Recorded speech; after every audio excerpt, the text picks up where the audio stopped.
नमस्कार, मैं डॉक्टर दीपक धनखड़ बोल रहा हूँ। रूमेटॉइड आर्थराइटिस के बहुत सारे मरीज एक कॉमन शिकायत करते हैं, डॉक्टर साहब दर्द तो ठीक है लेकिन शरीर में बहुत ज़्यादा कमज़ोरी और थकान रहती है, और कई बार ये थकान इतनी ज़्यादा होती है कि मरीज़ बिना ज़्यादा काम किए भी पूरी तरह थका हुआ महसूस करता है।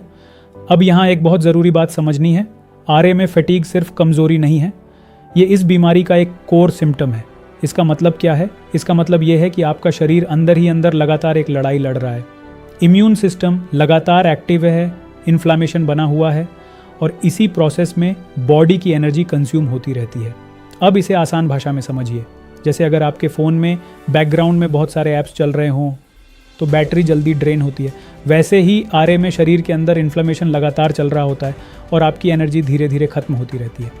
अब इसके पीछे कुछ मुख्य कारण होते हैं। पहला कारण क्रॉनिक इन्फ्लामेशन। जब शरीर में लंबे समय तक सूजन बनी रहती है तो बॉडी का मेटाबॉलिज्म प्रभावित होता है और फैटीग महसूस होती है। दूसरा कारण पुअर स्लीप। आरए में पेन और स्टिफनेस के कारण कई मरीजों की नींद पूरी नहीं हो पाती। बार बार नींद खुलना या आरामदायक नींद न आना, यह भी फैटीग का बड़ा कारण है। तीसरा कारण मेंटल स्ट्रेस। जब कोई व्यक्ति लंबे समय तक बीमारी से जूझता है तो मानसिक थकान भी बढ़ जाती है और ये फिजिकल फैटीग को और ज़्यादा बढ़ा देती है। अब आयुर्वेद के अनुसार इसे कैसे समझा जाता है? आयुर्वेद में फैटीग को बलक्ष्य और अग्निमंद्यता से जोड़ा जाता है। जब पाचन सही नहीं होता डेनिन और शरीर में आम बनता है तो न्यूट्रिएंट्स का सही एब्जॉर्प्शन नहीं हो पाता और शरीर कमज़ोर महसूस करता है। इसके साथ साथ वात दोष का बढ़ना भी एनर्जी को ड्रेन करता है। अब सबसे ज़रूरी बात, फटीग को इग्नोर करना बहुत बड़ी गलती है, क्योंकि यह एक सिग्नल है कि आपका शरीर अंदर से इम्बैलेंस में है। अब सवाल आता है, इसे मैनेज कैसे करें? सबसे पहले आपको अपनी डाइट पर ध्यान देना होगा। ऐसा भोजन लें जो हल्का भी हो और पोषण देने वाला भी हो। देने बहुत हैवी या जंक फूड फटीग को और बढ़ा सकता है। दूसरा, प्रॉपर स्लीप। आपको अपनी नींद को प्रायोरिटी देनी होगी। लेट नाइट जागना, मोबाइल यूज़ करते रहना, ये हैबिट्स फटीग को और बढ़ा देती हैं। तीसरा, कंट्रोल्ड एक्टिविटी। पूरी तरह इनएक्टिव रहना भी गलत है और ज़्यादा एक्सर्शन भी। आपको बैलेंस बनाना होगा। हल्की एक्टिविटी, वॉकिंग, जेंटल योगा, ये फैटीग को कम करने में मदद करते हैं।